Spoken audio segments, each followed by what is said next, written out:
Bienvenue sur Bonjour America, je suis Audrey Mazins. Tout de suite, les nouvelles du jour. USA, Trump ouvre le discours avec l'OTAN. Donald Trump s'est rendu pour la première fois sur la base de Mendil en Floride, le siège du commandement militaire américain du Moyen-Orient.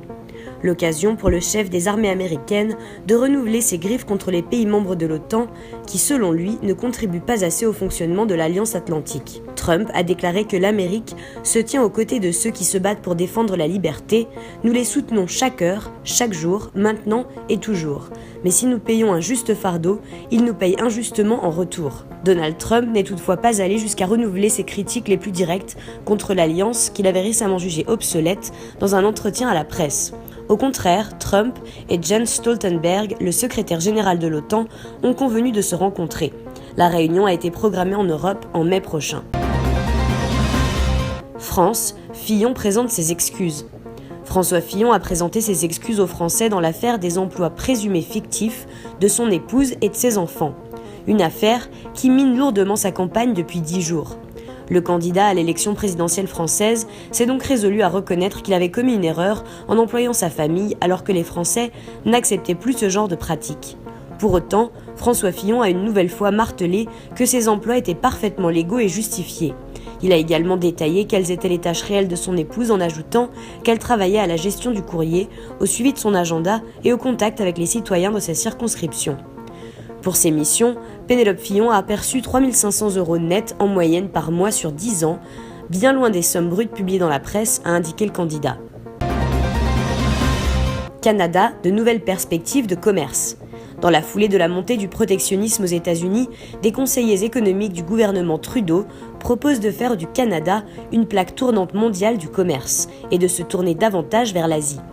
Le groupe d'experts dirigé par l'homme d'affaires Dominic Barton a déposé une deuxième série de recommandations devant inspirer le ministre des Finances, Bill Morneau, dans la rédaction de son prochain budget fédéral. Ils ont ainsi proposé plusieurs recommandations visant à stimuler davantage la croissance économique. Il s'agit actuellement d'un thème phare du gouvernement Trudeau.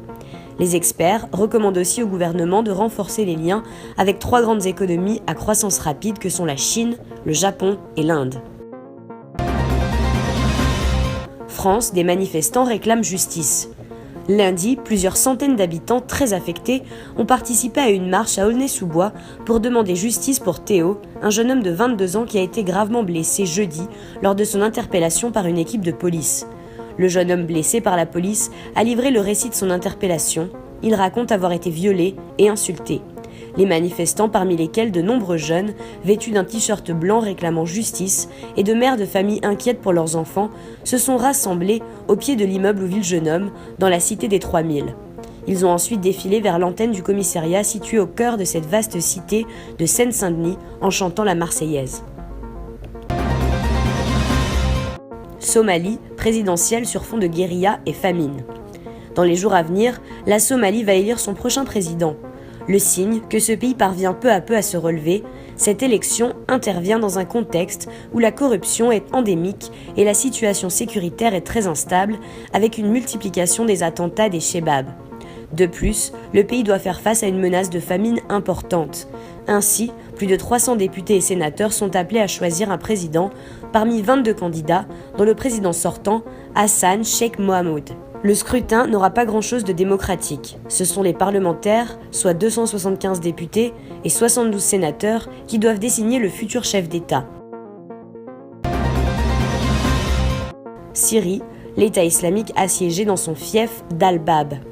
Les forces gouvernementales syriennes ont progressé vers la ville d'Al-Bab, contrôlée par l'organisation État islamique dans le nord de la Syrie. Elles ont coupé la dernière route d'approvisionnement reliant Al-Bab au bastion de l'État islamique situé plus à l'est en direction de l'Irak. Selon l'Observatoire syrien des droits de l'homme, l'armée et les milices supplétives ont gagné du terrain au sud-est d'Al-Bab au cours de la nuit. Soutenues par des frappes aériennes, elles ont coupé la route qui reliait Al-Bab aux provinces de Raqqa et d'Aïz az-Zour. Merci d'avoir suivi notre journal. À très vite sur Bonjour America.